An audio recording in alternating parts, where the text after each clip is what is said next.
Nah, itu tadi adalah penjelasan bagaimana cara mendapatkan berat diafragma, baik secara manual maupun secara otomatis dari program analisis struktur. Nah, tadi juga sudah saya sampaikan sedikit penjelasan mengenai dari mana asal gaya desain diafragma. Itu kita memerlukan gaya lateral per tingkat atau FI yang berasal dari analisis beban gempa. Problemnya, ketika kita menggunakan analisis beban gempa yang bukan static equivalent, gitu ya, maka nilai FI ini secara langsung tidak ada, tidak didapatkan, gitu. Karena kita menggunakan analisa struktur dinamik dengan respons spektrum, maka sebetulnya output dasarnya adalah displacement struktur, gitu. Tidak ada gaya lateral per struktur. Nah, gaya lateral akan kita dapatkan dari gaya tingkat, dari geser tingkat dari struktur. Seperti itu. Nah, seperti tadi cara mendapatkan berat diafragma per lantai dengan metode section cut. Nah, sekarang untuk berat tingkat sudah punya data sebelumnya, tinggal bergaya gempa per lantai. Nah, saya kembali ke penjelasan saya yang dulu sekali tentang geser tingkat gitu. Nah, di sini ya, abaikan dulu aja sebelah kanan ini kalau misalnya bingung, fokus pada gambar sebelah kiri ini. Nah, yang gambar seperti tangga ini, itu review kembali, ini adalah gambar geser tingkat. Ini adalah gaya geser yang bekerja pada satu tingkat gitu ya. Nah, pada tingkat teratas, gaya geser ditahan oleh kolom-kolom ini, karena sudut penahan gaya geser adalah kolom. Kalau balok kan dia menjadi gaya aksial harusnya ya. Nah, maka jumlahan gaya geser dari seluruh kolom pada satu tingkat setara dengan gaya geser satu tingkat. Gitu. Nah, besarnya sama dengan gaya F5 di paling atas ini. Nah, kita beralih ke lantai bawahnya, lantai 4. Tingkat keempat, kolom-kolomnya akan menahan gaya geser tingkat kelima sekaligus gaya geser tingkatnya sendiri. Karena dia kan continue ini. Gitu. Gaya geser lantai atas menjadi reaksi gaya geser dari lantai 5 menjadi aksi gaya geser lantai 4. Ketambahan F4, ada gaya gempa di lantai 4 gitu. Sehingga bentuknya menjadi tangga karena di lantai 4 ketambahan F4 maka kumulatif. Di lantai 4 dia menahan gaya geser lantai akibat F4 ditambah F5. Begitu seterusnya sampai ke lantai 1. Jadi kumulatif sampai akhir di lantai 1 dia menerima gaya geser akibat gaya seluruh lantai. Itu. Yang besarnya harusnya ini sama dengan gaya geser dasar di lantai tingkat 1. Nah, sekarang apa yang terjadi? Pada analisis dinamika struktur yang kita miliki justru yang sebelah kiri. Kita tidak punya F1, F2, F3, F4, F5 nggak punya. Karena analisis dinamika struktur itu outputnya berupa displacement tingkat, displacement lantai, dan karena lantai itu memiliki kekakuan dari kolom-kolomnya, maka timbullah gaya geser. Nah, gaya geser tingkat sudah pernah saya jelaskan dulu, diperoleh dari section cut dengan cara menjumlahkan semua shear force diagram SFD dari seluruh kolom pada satu tingkat. Dapatlah gaya geser tingkat gitu.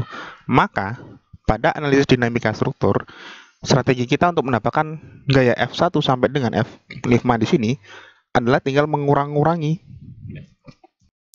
gaya geser tingkat lantai 1 kurang lantai 2, lantai 2 kurang lantai 3, lantai 3 kurang lantai 4, dan lantai 4 kurang lantai 5. Maka didapatlah nilai F per lantai hasil analisis dinamik struktur. Itu idenya. Nah, sekarang bagaimana caranya mendapatkan nilai V ini gitu ya. Kembali ke model kita ini gitu.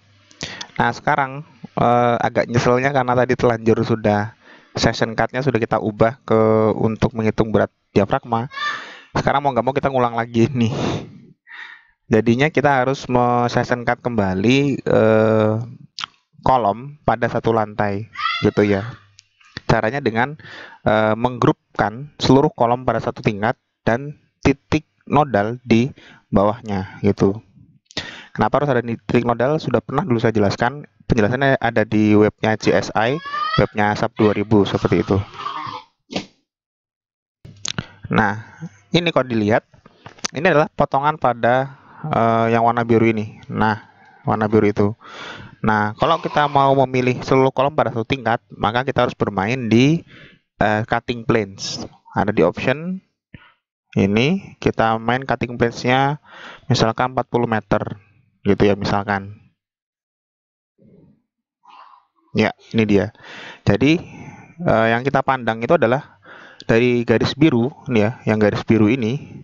Garis biru itu 40 meter ke arah Y positif dan 40 meter ke arah Y negatif, gitu. Sehingga proyeksinya menjadi seperti ini.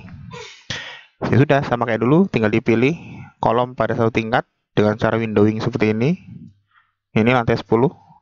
Kemudian klik di sebelah kiri ini yang 3D view. Kita klik kanan, show selection only. Seperti ini. Sama, langkah kedua adalah pilih join di bagian bawah dari kolom. Kita pilih seperti ini. Nah, kita cek apakah sudah terpilih semua dengan benar. Baik, jadi seluruh kolom terpilih dan titik di bawahnya terpilih. Yang penting itu, modal di bawah terpilih. Nah, ini kita masukkan ke grup K10. Gitu ya. Seperti itu. Maka show all, kembalikan dulu. Sekarang kita pilih lantai 9. Lantai 9 kita pilih seperti ini. Kemudian di sebelah kiri klik kanan, show selection only. Lalu kita pilih modal bawahnya di lantai 9.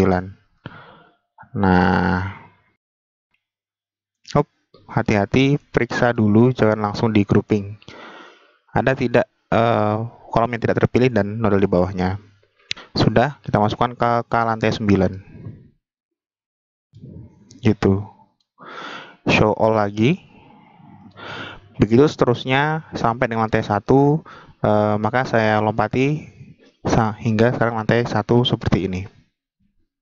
Nah, hingga sampailah di lantai 1, langsung kita pilih saja lantai 1.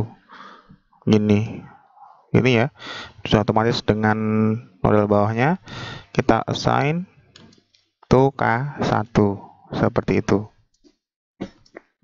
Itu kita running lagi. Belum dilepas dulu.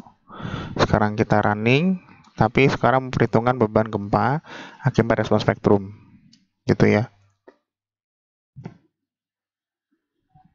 Yang 1,0 ya, 1,0 yang arah X dan 1,0 yang arah Y. Ini saja di run. Seperti itu. Yang modalnya juga harus di run karena kita respons spektrum. Live-nya tidak perlu ya, langsung ini aja. Kita run dulu.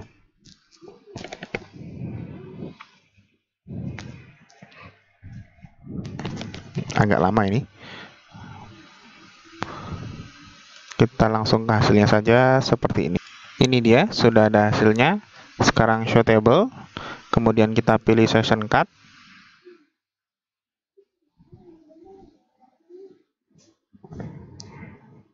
Show table, maaf.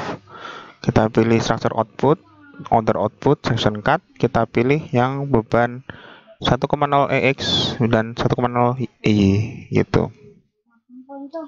Seperti itu. Kemudian kita ekspor ke Excel.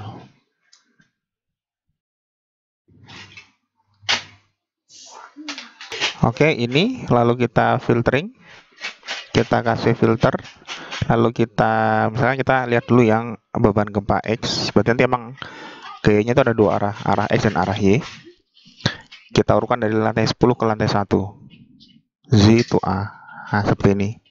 Karena beban gempa arah X, otomatis F yang kita baca adalah F1. Ini adalah gaya geser per tingkat. Gitu ya. Kita copy. Kemudian taruh di sheet yang baru. Seperti ini.